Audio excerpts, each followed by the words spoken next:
Afghan terrain demands that small, specialized teams establish forward operating points. I've heard of forward operating bases, but not forward operating points. Point sounds smaller than base. Because it is. What?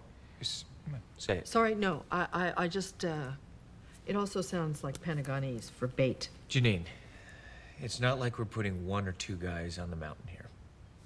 Right. But small is how we fight now. Says the man in the air-conditioned room. This is the fight that we're in.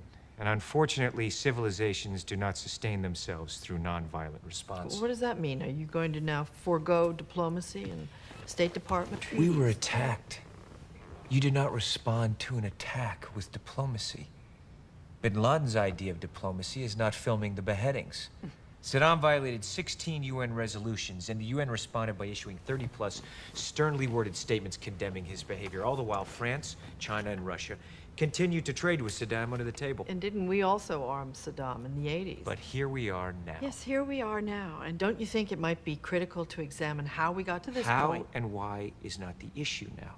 We have to move forward. We're fighting a brand of evil that thinks the last 1,300 years of human progress is heresy, punishable by violent death.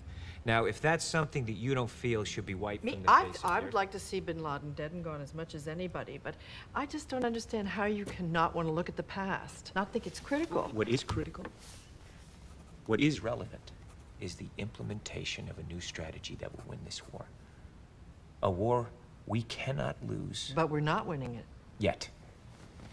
This new strategy can change that. How about a strategy to bring the troops home?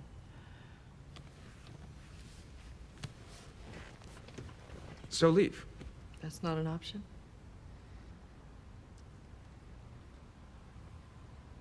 Okay, let's play this out.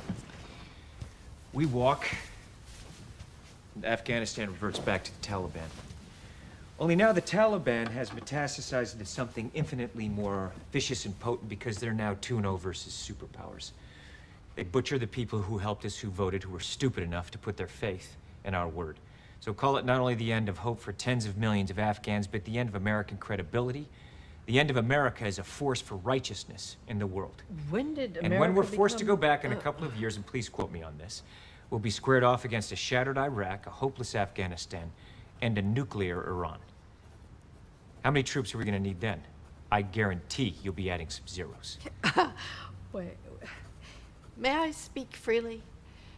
You're about to implement another new strategy, regardless of the human cost or the financial cost, because you predict We thought that deeply maybe... about the human cost when we were planning this strategy. What were your estimates exactly? What I can say is that this strategy has patience and determination at its core.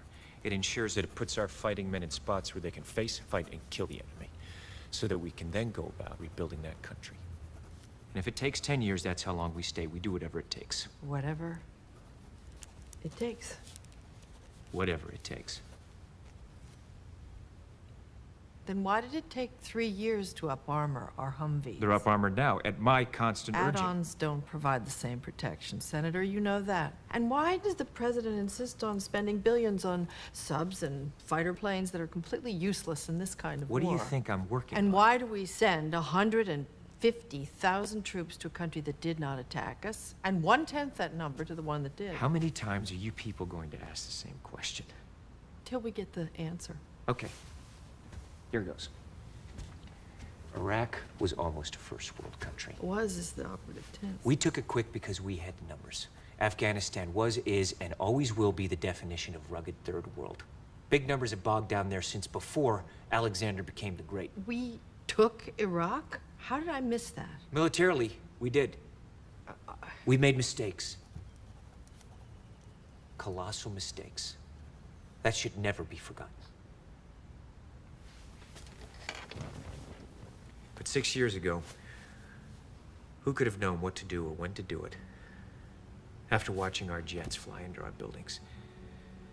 Do you remember how petrified we were at what our enemies might do for an encore?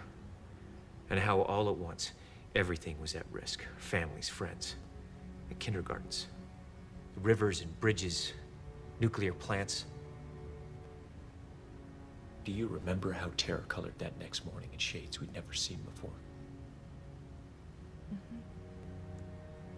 tens of thousands have died since. Because of that fear. And the mistakes it inspired.